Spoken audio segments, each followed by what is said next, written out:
बिस्मिल्लाहिर्रहमानिर्रहीम इन्नमा युरिदुल्लाहु लियुज़हिबा अन्कुम रिज्सा अहलिल बैत व युत्तहिरकुम तत्हीरा। सदक़ल्लाहु तआला फिल फ़ुरक़ानिल हमीद व सदक़ रसूलुल्लाह तआला सल्लल्लाहु अलैहि व आलिहि वसल्लम।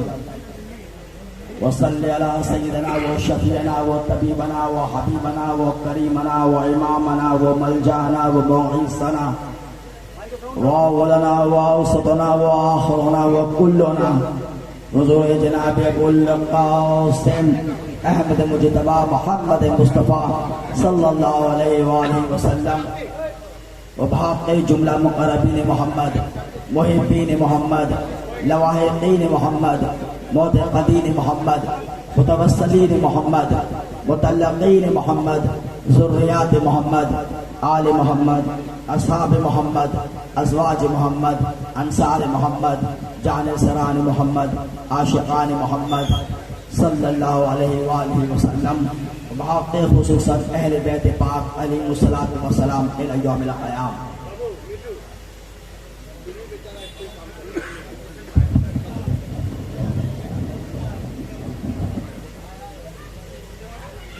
बरादरान मिल्लत इस्लामिया, बंदगान तौहीद, आशिक़ान रसूल वाले रसूल, सोगवारान सय्यदुश शुहदा शहीद करबला इमाम हुसैन अलैहिस्सलाम, काफी देर से आप लोग बंगला जुबान में फ़ज़ाइल व मसाइब सय्यदुश शुहदा इमाम हुसैन अलैहिस्सलाम समाअत फरमा रहे थे और मेरी मजबूरी है कि मैं बंगला जुबान में अच्छी तरीक़े से बोल नहीं पाऊंगा। कोशिश करता हूं, लेकिन उम्मीद करता हूं कि आप उर्दू समझ लेंगे और मैं भी ये कोशिश करूंगा कि उर्दू इतनी आसान जुबान में समझाएंगे ताकि आपके अज़हान आलिया में कुछ बातें समझ में आ जाए। अभी तक आप हज़रात मुसलसल यके बाद दिगर एक तकारीर सुन रहे हैं और नौहा पाक भी सुन रहे हैं और मैं समझता हूं कि बहुत सारी बातें आपने जान ली, लेकिन कुछ नुकात है, कुछ नुक्ता है जिसकी नुक्तारसी, जिसकी वजाहत बहुत ज़रूरी है। क्योंकि आज जिस दौर में हम जी रहे हैं, जिस दौर में, जिस जमाने में, ये जमाने में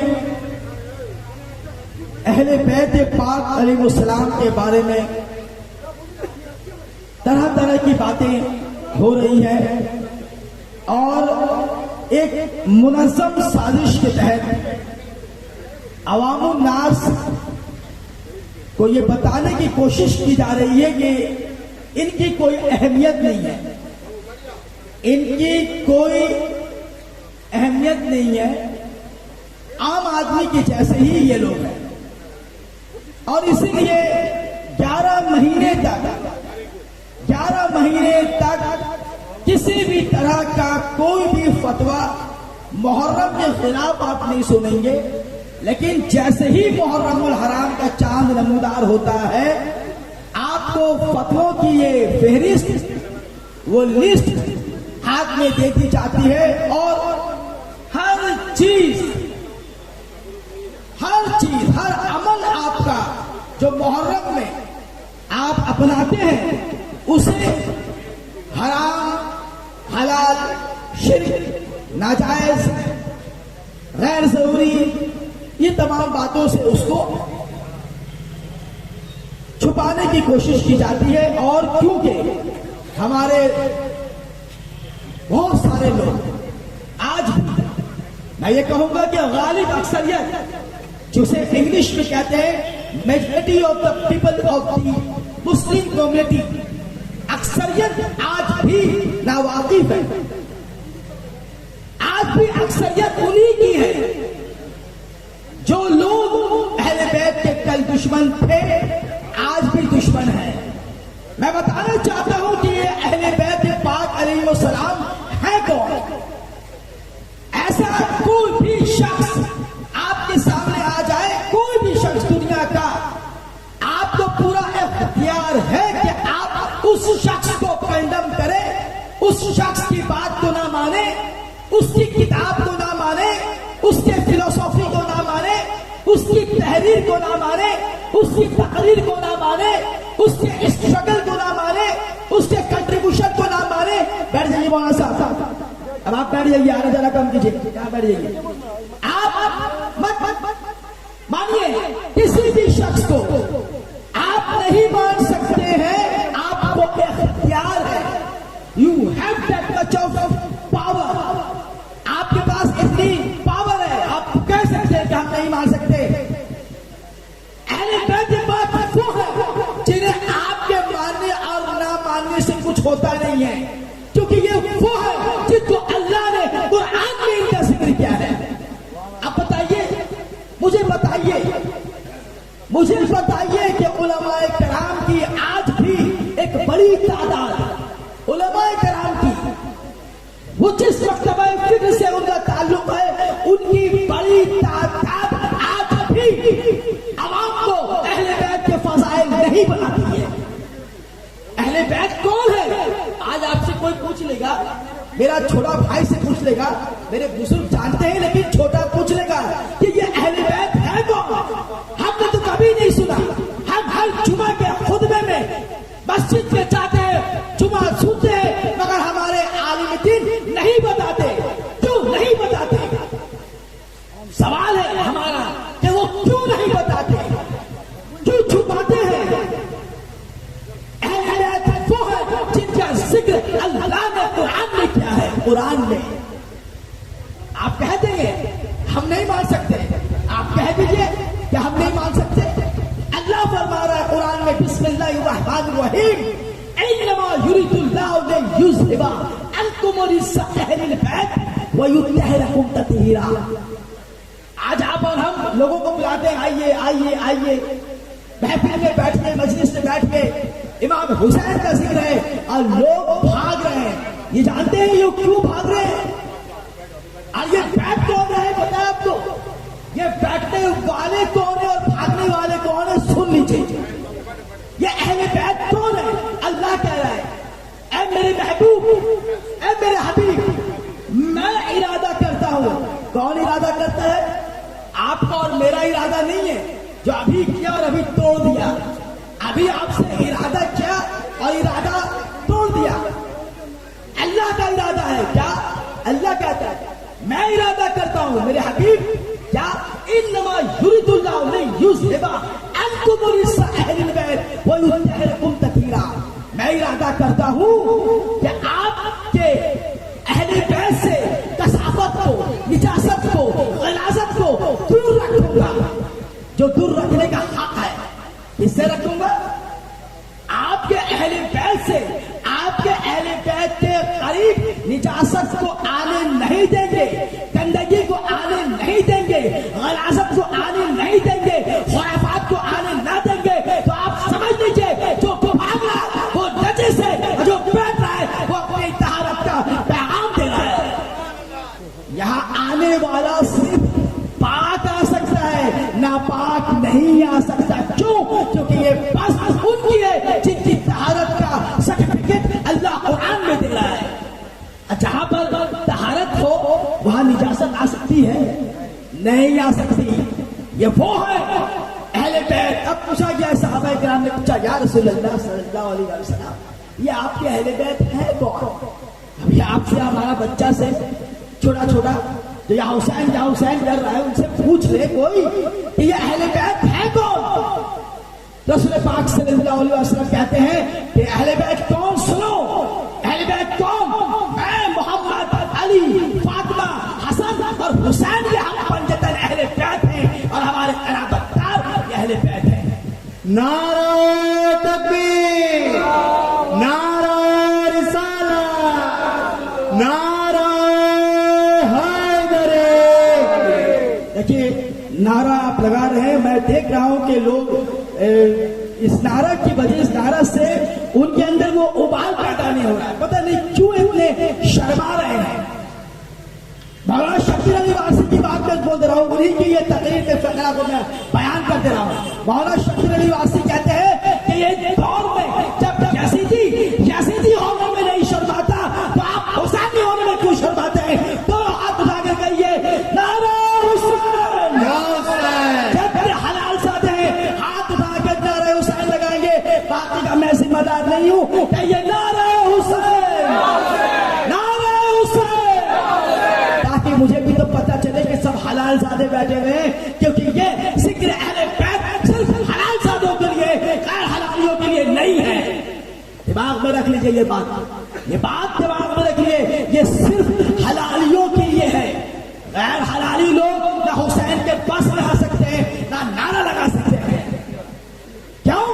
अरे हम और आप कौन है? आप कहिएगा हम मुसलमान हैं, अच्छी बात है, बिल्कुल बहुत खुशी की बात है। आप क्यों जिक्र शहादत कर रहे हैं? आपसे पूछेगा ना भाई, कोई पूछ सकता है क्या वजह है?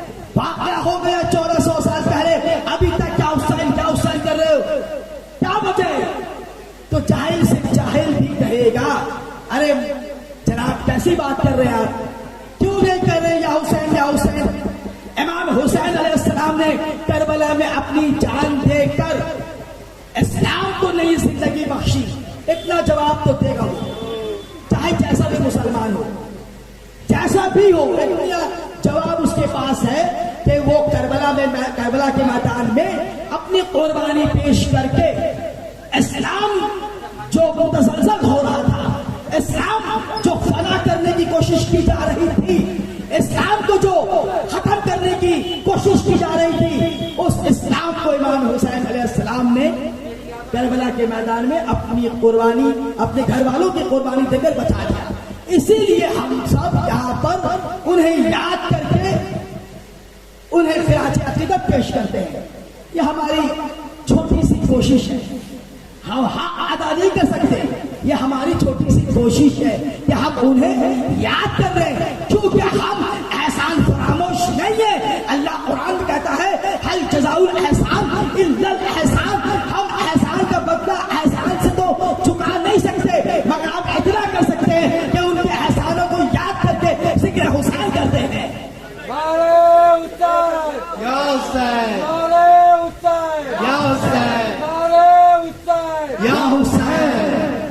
ये उनका एहसान है। और ये भी मत समझिए कि हम जिक्र हुसैन करके उन पर कोई एहसान कर रहे हैं। ये भी उनका एहसान है कि हम जैसों को अपना जिक्र करने के लिए यहाँ बुला लेते हैं। ये भी मत समझिए कि हम कोई एहसान कर दिए जिक्र शहादत करके। आप क्या एहसान कीजिएगा? तो आप क्यों करते हैं जिक्र हुसैन? इसलिए करते हैं कि आपको ये बात दिमाग में जारी है, दिमाग में महफूज है कि करबला के मैदान में इमाम हुसैन अलैहिस्सलाम ने अपनी कुर्बानी पेश की थी, जिसकी वजह से इस्लाम को नई जिंदगी मिल गई। यह आपकी वजह है, यह आपका दिमाग कह रहा है और सही कह रहा है। लेकिन जो गैर मुस्लिम है,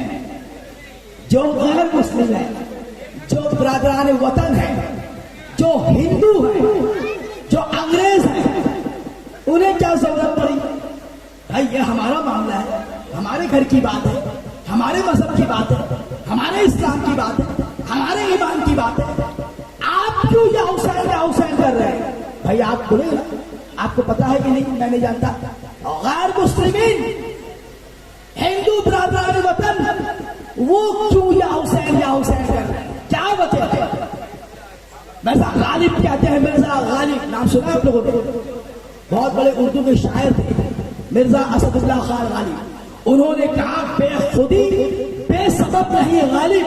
अरे कुछ तो है जिसकी पर्दादारी है, कुछ वजह तो है जिसके वजह से आज मुसलमानों के साथ साथ हिंदू भी या हुसैन कर रहे हैं। क्यों कर रहे हैं? चाहिए रोक दीजिए उन्हें।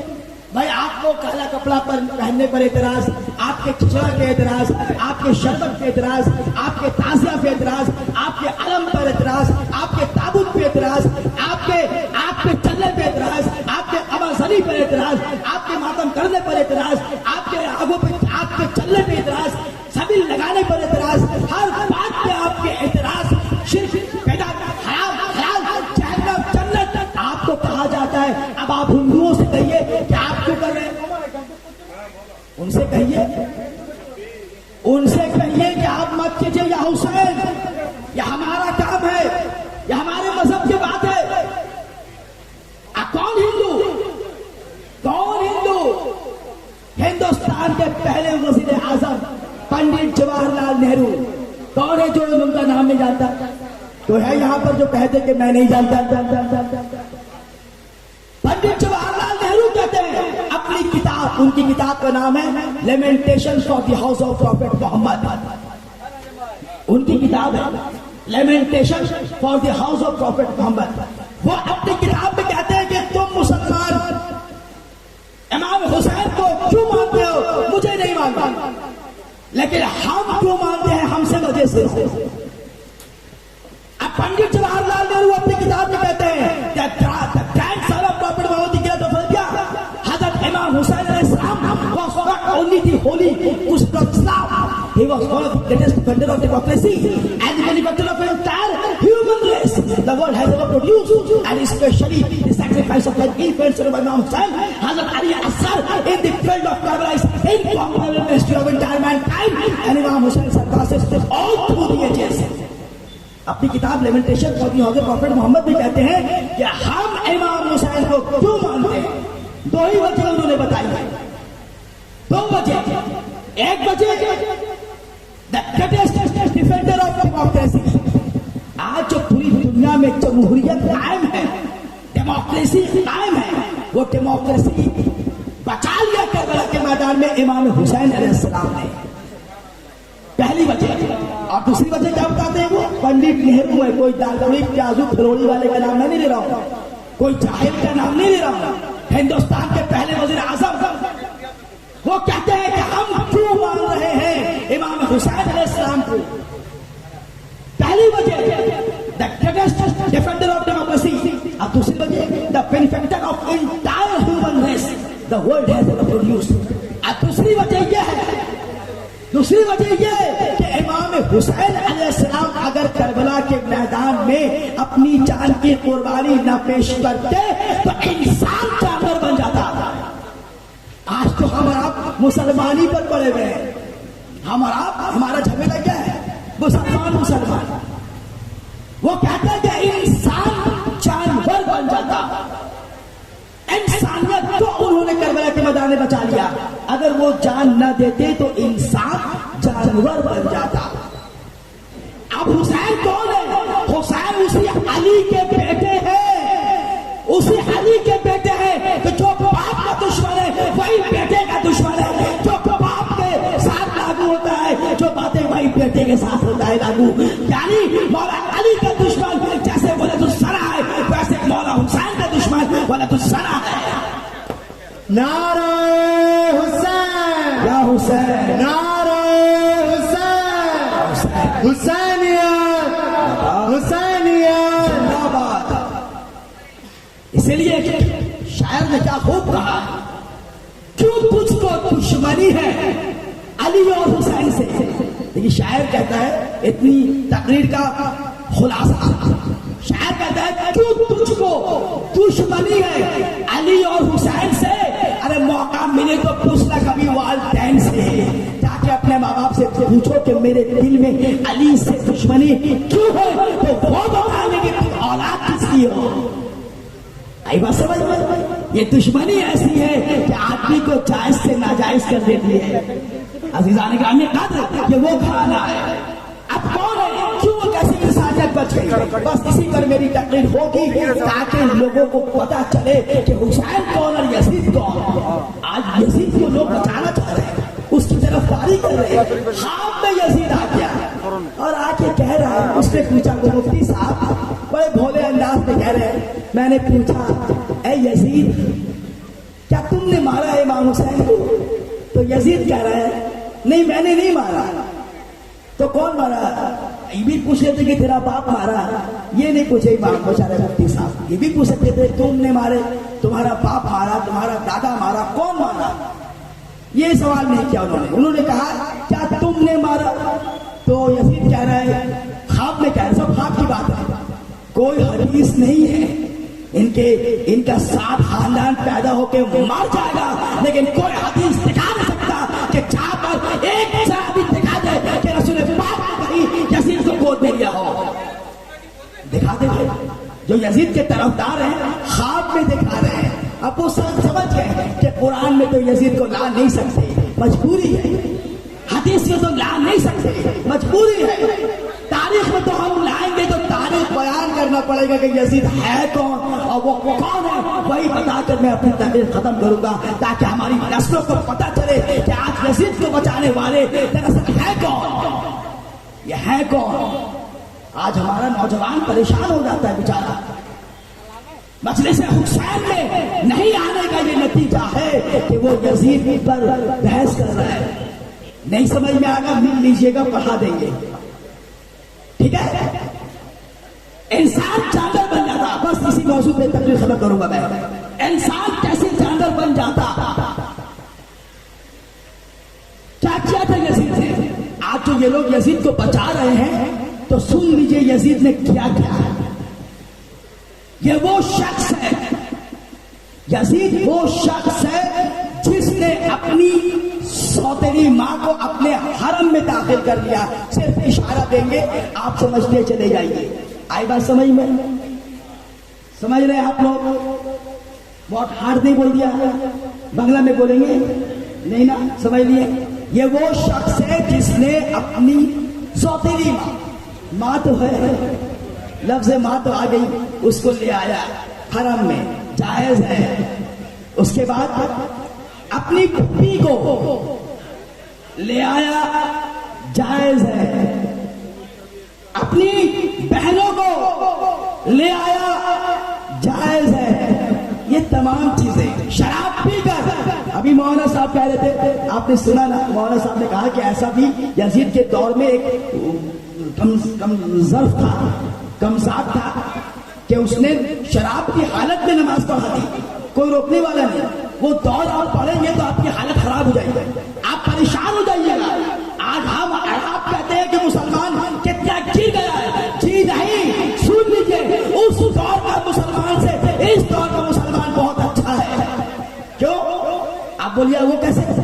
अरे वो दौर के मुसलमान जिन्होंने, जिनके बाप ने, जिनके दादा ने हुजूर को अपनी आंखों से देखा, हुसैन को गोद में लेकर, उन्हीं के बेटों ने करबला में इमाम हुसैन को शहीद किया। कौन ज्यादा खतरनाक है? आज आपकी जुबान बंगला, भाई बंगला है ना, मेरी जुबान उर्दू और कुरान की जुबान में है, बोलिए अरबी। तो आप जो आज जिक्र हुसैन कर रहे हैं वो अरबी से उर्दू में हुआ, अरबी से बांग्ला में हुआ, ट्रांसलेट, अनुवाद जब हुआ तो होने के बाद आपने जाना कि हुसैन कौन है। यही है ना, यही है ना सोर्स। क्या आप हुसैन हुसैन कर रहे हैं तो इसका सोर्स क्या है? इसका सोर्स ये है कि अरबी से जब ट्रांसलेट हुआ बांग्ला में तो आप जान गए। लेकिन जिनकी जुबान ही अरबी है, जो अरबी बोलते बोलते पैदा हुए, बड़ा हुए, जो आंख से देखा, उन्हीं के लड़कों ने करबला में इमाम हुसैन को शहीद किया। अब आप बताइए वो ज्यादा खतरनाक है या अभी के मुसलमान खतरनाक है? आंख से देखा, हुजूर को कुरान पढ़ा और पढ़ के करबला में जमा कर दिया, कितने खतरनाक थे। ताबियन यजीद इसने इस चीज को राइट कर दिया। अब आवाम क्या करती है पता है आपको?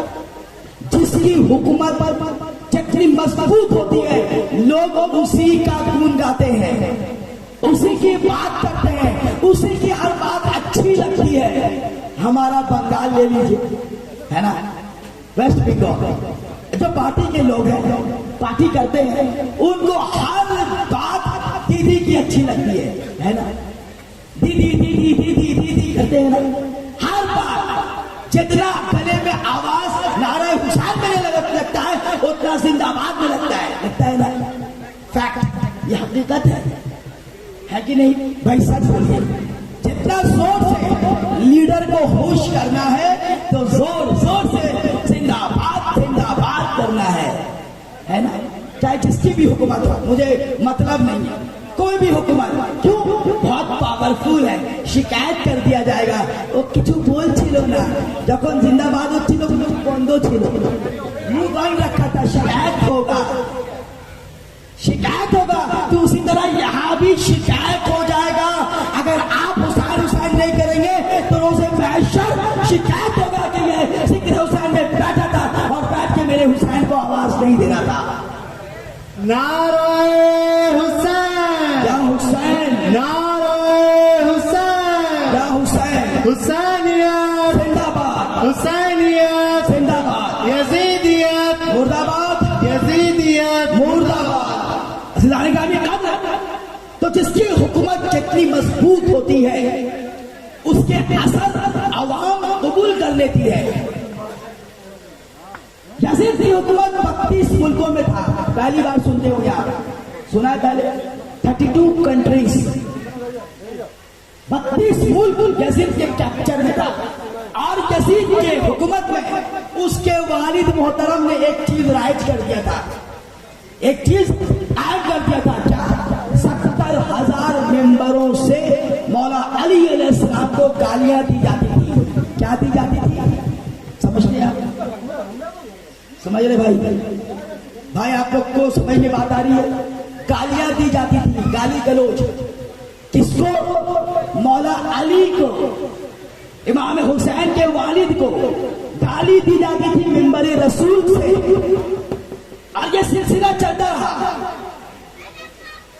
हुकूमत उसकी इतनी मजबूत थी कि अगर कोई प्रोटेस्ट करता था, कोई एहतजाज करता था, तो क्या होता था? वही उसको मारा जाता था मस्जिद के अंदर। 1.5 लाख मुहिब्बाने अहले बैत को जेल में डाल दिया गया। और ये बात लोग कबूल कर लिए कि जो मेरा हाकिम कहेगा वही हम करेंगे। अब जब यजीद ने ये चीज आयम कर दी, क्या आप शराब पी सकते हैं, शराब पी के नमाज पढ़ा सकते हैं, शराब पी के नमाज पढ़ सकते हैं, आप माँ बहनों को अपने हरम में ले सकते हैं, तो आवाम को भी मजा आने लगा। आवाम भी मजा लेने लगी कि ये जब मेरा हाकिम, मेरा सरदार, मेरा बादशाह जब ये काम कर रहा है तो हम क्यों नहीं करेंगे? हम भी करेंगे। गुरु नानक का वाक्या करके मैं बताता हूं कि ऐसा हुआ क्या। गुरु नानक नाम सुना आप लोगों ने ना? गुरु नानक का, गुरु नानक का एक स्टूडेंट, उनका चाहने वाला गुरु नानक के पास आके बोलने लगा, गुरु नानक जी मैं आपको बहुत चाहता हूँ, आपको मानता हूँ, बस यहीं पर पड़े रहने का जी चाहता है आपके पास। मैं आपका बहुत बड़ा भगत हूँ, आपका मानने वाला हूँ। गुरु नानक ने कहा चलो ठीक है, मुहर्रम का जमाना है, एक जगह मजलिस हुसैन हो रहा है, तुम वहां जाकर मजलिस हुसैन सुनकर आओ। वो इनकार कर दिया। उसने कहा नहीं ऐसा नहीं हो सकता, मुझे जो हुक्म आप दीजिएगा हम मानेंगे, लेकिन हम मजलिस हुसैन में नहीं जाएंगे। गुरु नानक का शागिर्द कह रहा है मैं वहां नहीं जाऊंगा, आप जो बात बोलिए मैं सब मानने को तैयार हूं, लेकिन मजलिस हुसैन में नहीं जाएंगे। गुरु नानक ने कहा अच्छे तुम मेरे बहुत बड़े मानने वाले हो, मुझे बहुत चाहते हो, चलो ठीक है हटाओ, मत जाओ मजलिस हुसैन में। तो मेरा एक काम कर दो। क्या काम? मेरा एक काम ये कर दो कि तुम्हारे घर में तुम्हारी कोई बहन है? हाँ मेरी छोटी बहन है। जाओ उसके पास और उसको निकाह करके मेरे पास लेके आओ। बस वो खड़ा हो गया, हाथ पांव से गर्म हो गया। गुस्सा होता गुरु नानक पर कि गुरु नानक जी आप ये कैसी बात कर रहे हैं, आप ये बात कैसी कर रहे हैं? हम और अपनी बहन से निकाह, हम और अपनी बहन से शादी, ये हरगिज़ नहीं हो सकता। आप जो बोल रहे हैं बोलिए, मगर ये काम हमसे नहीं होगा। गुरु नानक ने कहा क्यों, कौन सी चीज तुमको रोक रही है ऐसा काम करने से? उसने कहा गुरु नानक जी ज़मीर बोलने की कोई चीज है, मेरा ज़मीर मुझे गवारा नहीं करता कि मैं अपनी बहन से शादी करूं। गुरु नानक ने कहा अरे उसी ज़मीर का नाम हुसैन है। नारे हुसैन, या हुसैन या हुसैन या हुसैन या हुसैन या हुसैन। उसी ज़मीर को हुसैन कहते हैं। अगर इमाम हुसैन अलैहिस्सलाम करबला के मैदान में अपनी शहादत नहीं देते तो आज ये तमीज हम और आप भूल जाते कि इसमें माँ कौन है, बहन कौन है, बेटी कौन है, बहू कौन है, बीवी कौन है। आप सबको बराबर समझते हैं। इस इज्जत को इमाम हुसैन करबला के मैदान में बचा लिया, बचा लिया। आप घर जाते हो ना, अभी मजलिस हुसैन से उठ के अपने घर जाओगे, दरवाजा खुलेगा, या तो माँ निकलेंगी, या बहन निकलेंगी, या बीवी निकलेंगी, या बेटी निकलेंगी, या बहू निकलेंगी। तो क्या सब आपकी नजर में बराबर है? बराबर है या नहीं? आप जवाब दीजिए। क्या है वो सर पे सब बराबर? वो हरकत जो हरकत आप माँ के साथ करते हैं, बीवी के साथ नहीं कर सकते, बीवी के साथ जो करते हैं बहन के साथ नहीं कर सकते। ये तमीज दिया कौन? ये एहसास दिया कौन? ये ज़मीर को छिड़ोड़ा कौन? इस इज्जत को बरकरार रखा कौन? इन चीजों को जो बरकरार रखा, इन चीजों को जो आपके ज़मीर को छिड़ोड़ कर जिंदा रखा, उस जिंदा रखने का जिंदा रखने वाले का नाम है इमाम हुसैन अलैहिस्सलाम। अज़ीज़ान गिरामी, उस हुसैन को हम याद कर रहे हैं जिन्होंने आपके घर की इज्जत को बचा लिया, वरना आप और जानवर दोनों बराबर हो जाते हैं। इसलिए पंडित नेहरू ने कहा कि इमाम हुसैन इंसान को जानवर बनने से बचा लिया, वरना आप और जानवर में कोई फर्क नहीं रहता। लोग कहते हैं अरे ये लोग खुद मारे हैं, ये काला कपड़ा पहनने वाले खुद ही मारे हैं, आप खुद ही रो रहे हैं। बोलते हैं कि नहीं? आप सुनते हैं भाई, हमारे इमाम साहब लोग चिख चिख बोलते हैं, चिल्ला चिल्ला के बोलते हैं, यही काला कपड़ा पहनने वाला लोग जो है यही लोग मारा है, और यही लोग मार के अफसोस करता है और फिर रोता है। सुनते हैं कि नहीं भाई? है ना? ठीक है, अच्छी बात है। चलिए आप ही की बात, हमको अफसोस है हम लोगों ने मारा, आज तक हम लोग रो रहे हैं, तो आप हंस क्यों रहे हैं? आप हंस क्यों रहे हैं? आप ये साबित कीजिए कि शहादत इमाम हुसैन पे हंसना जायज है। चलिए आप साबित कीजिए, और हम आपको साबित करेंगे कि रसूल पाक सल्लल्लाहु अलैहि वसल्लम सारों कतार रोए हैं शहादत इमाम हुसैन की खबर सुनकर। इसलिए इमाम हुसैन के गम में रोना सुन्नत रसूल है, ये सुन्नत रसूल है। अब जो हंस रहा है आप समझ लीजिए कि वो किस खानदान से, किस कबीले से, और उनका खून कहां से आ रहा है। बस आखिरी बात, पहली बात तो मैंने बता दिया कि भाई हम मार के हम ही रो रहे हैं, और आप हंस रहे हैं, आप क्यों नहीं रो रहे? तो मैंने बता दिया कि रोना सुन्नत रसूल है। और जो हंस रहा है वो हंस रहा है किस पर? हम पर और आप पर नहीं हंस रहा है, ये भी सुन लीजिए। वो जो हंस रहा है, आप जुलूस लेके निकलते हैं, या हुसैन मातम कर रहे हैं, नौहा पढ़ रहे हैं, अलम लेके जा रहे हैं, ताजिया लेके जा रहे हैं। अब कुछ मनचले लोग, कुछ यजीद की औलाद हंस रहे हैं, हंसते हैं। आप रोते हैं और वो हंसते हैं। वो आप पर नहीं हंसते हैं, वो हुजूर को मुंह चलाते हैं, हुजूर पे हंसते हैं कि हुजूर आप रोए और हम हंसेंगे। ये हुजूर से फोक्स निकालते हैं। अज़ीज़ान गिरामी, आज इमाम हुसैन अलैहिस्सलाम की कुर्बानी ऐसी दर्दनाक कुर्बानी है, ऐसी अफसोसनाक कुर्बानी है, ऐसी गमनाक कुर्बानी है, ऐसी गंदोनाक कुर्बानी है कि जब अल्लाह ने जिसको दिल दिया है और वो जब सुन ले तो सारों कतार रोता है। जर्मन का राइटर गिबन जर्मन का राइटर है, वो कहता है कि अगर पहाड़ के दिल में, पहाड़ में अल्लाह दिल दे दे और उसे हमें हुसैन सुना दिया जाए तो पहाड़ पिघल जाएगा हमें हुसैन से। गिबन कह रहा है। इमाम हुसैन अलैहिस्सलाम कौन? जो सुबह आशूर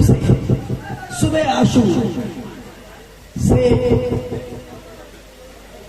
एक एक लाशा उठाए चले जा रहे हैं।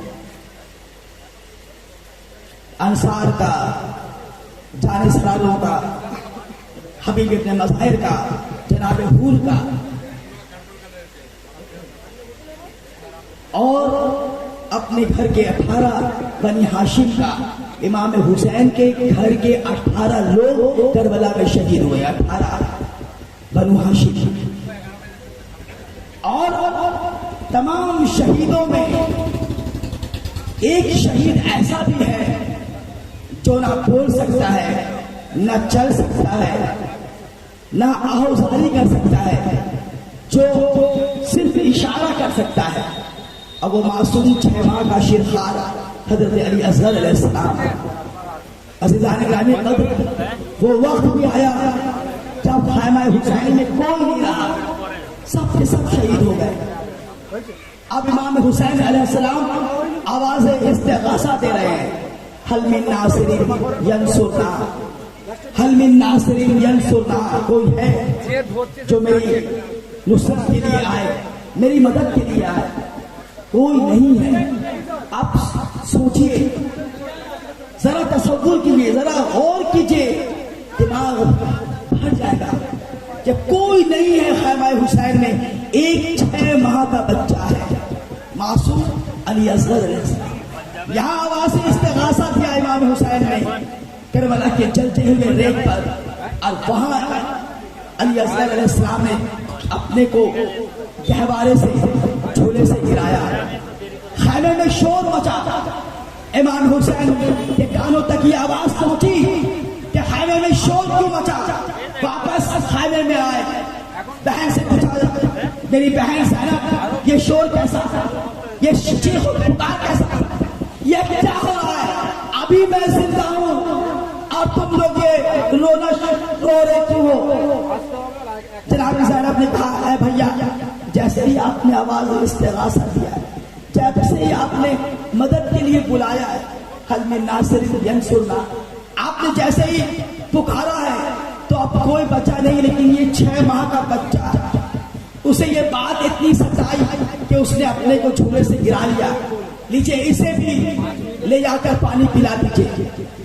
6 माह का, आप सोचिए, 6 माह का बच्चा जिस घर में भी है, वो जाके अपने बच्चे को उठाकर हाथ में देखे कि 6 महीने का बच्चा कैसा होता है, कितना नाजुक होता है, फूल सा होता है। उस बच्चे को जनाब ज़ैनब ने कहा कि ये भैया, इसे भी पानी पिला ले आइए। बच्चे का गला खुश्क हो चुका है। इमाम हुसैन अलैहिस्सलाम ने कहा, लाओ बहन, ये नजराना मुझे दो, मैं अपने असगर को इन जालिमों के पास ले जाता हूं, उन्हें कहूंगा कि मेरे बच्चे को पानी पिला दे। इमाम हुसैन अलैहिस्सलाम अपने बच्चे को अबा के दामन में, चादर में छुपाकर मैदान करबला में लेकर आए। फौज अशरिया, ये काफिर, ये मुनाफिकीन की फौज, इन लोगों ने कहा, हुसैन आप कुरान लेकर आए हैं, कुरान का वास्ता दीजिएगा। अब हम वो भी नहीं सुनेंगे। इमाम हुसैन अलैहिस्सलाम ने कहा कि मैं कुरान नहीं लेकर आया हूं, ये मेरा बच्चा 6 माह का नातिक़ कुरान है। अली असगर, तुम अगर ये समझती हो कि मैं तुम्हारा कसूरवार हूं, तुम अगर समझती हो कि मैं तुम्हारा दुश्मन हूं, तुम अगर समझती हो कि मुझसे कोई खता हुई है, तो तुम मुझसे बदला लो। लेकिन ये 6 महीने का बच्चा मेरा 3 दिन से भूखा है, 3 दिन से प्यासा है, इसके गले खुश्क हो गए, इसे पानी पिला दो। इमाम हुसैन अलैहिस्सलाम को जब तमाम कर रहे थे कि तुम अगर ये समझते हो कि मैं इसके नाम पर मैं पानी पी लूंगा, तो लो, मैं अपने बच्चे को जमीन पर लेटा देता हूं। उस जलते हुए रेत पर, आप सोच नहीं सकते, उस जलते हुए रेत पर इमाम हुसैन ने अब अली असगर अलैहिस्सलाम को लेटा दिया। इतनी गर्म जमीन थी कि अगर कोई दाना उसमें गिर जाए तो वो दाना भून जाता था, पक जाता था। वहां हजरत अली असगर अलैहिस्सलाम को जमीन में जैसे ही लेटाया, बच्चे ने करवट लेना शुरू किया, पीठ जलने लगा। इमाम हुसैन अलैहिस्सलाम ने दोबारा गोद ले लिया, लेके कहा, मेरे बेटे, इन्हें यकीन नहीं आता, ये यकीन नहीं कर रहे हैं मेरे बेटे, इन्हें अपनी खुश्क जुबान दिखा दो, शायद इन्हें तरस आ जाए, इन्हें रहम आ जाए। इमाम हुसैन अलैहिस्सलाम ने जैसे ही कहा, मासूम अली असगर ने अपनी सूखे हुए जुबान को जैसे ही बाहर निकाला, फौज में हलचल मच गई, फौज रोने लगे, फौजों में बगावत शुरू हो गई, मुंह छुपा छुपा कर रोने लगे कि 6 महीने के बच्चे को हम कैसे मारे, ये 6 महीने के बच्चे को हम कैसे मारे।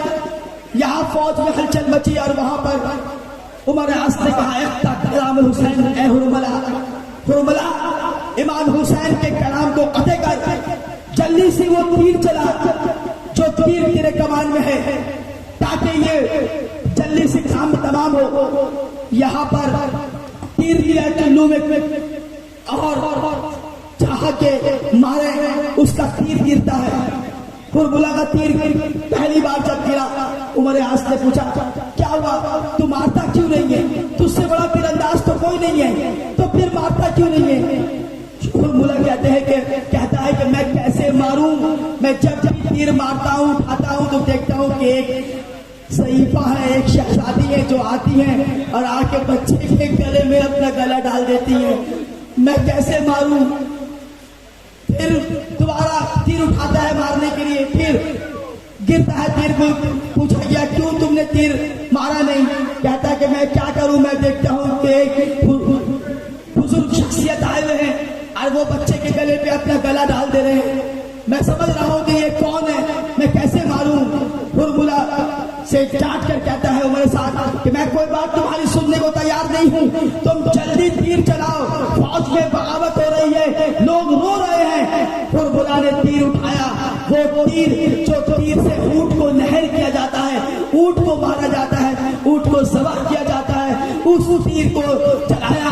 यहाँ तीर का चलना था, वहां हजरत अली असगर अलैहिस्सलाम ने सनसनाती हुई तीर को देखा कि मेरे बाबा को कहीं ना लग जाए ये तीर। वो हजरत अली असगर अलैहिस्सलाम ने अपने गले को उठाया और आते ही तीर को अपने गले में लिया, तीर गले को खींचता हुआ बाजू हुसैन में पेवस्त हो गया। इमाम हुसैन अलैहिस्सलाम ने उस अपने बच्चे के खून को जो 3 दिन से सूख गया था, जिसके जुबान में कांटे पड़ गए थे, उस खून को चुल्लू में लिया और लेकर इमाम हुसैन अलैहिस्सलाम ने चाहा कि आसमान की तरफ फेंके। आसमान से आवाज आई, ए हुसैन, इस 3 महीने 6 महीने के बच्चे को, इस खून को आप आसमान की तरफ ना फेंकें, अगर आप फेंकेंगे तो आसमान से बारिश नहीं होगी, आपके तमाम बंदे मर जाएंगे। इमाम हुसैन ने उस खून को जमीन की तरफ चाह के फेंक दूं कि जमीन से आवाज आई कि आप इस खून को जमीन पे ना फेंकें, अगर आप जमीन पर फेंकेंगे तो जमीन में अनाज ना उगेगा, अल्लाह के मखलूक भूखे मर जाएंगे। इमाम हुसैन अलैहिस्सलाम ने कहा, बेटा मेरा, तेरा खून इनकार आसमां को है, राजी जमीन नहीं। असगर तेरे खून का ठिकाना कहीं नहीं। ये कहकर इमाम हुसैन अलैहिस्सलाम ने उस खून को अपने दाढ़ी मुबारक में मल लिया। इन्ना लिल्लाहि व इन्ना इलैहि राजिऊन। या अली असगर, या अली असगर, या अली असगर, वमा अलैना इल्लल बलाग। नारे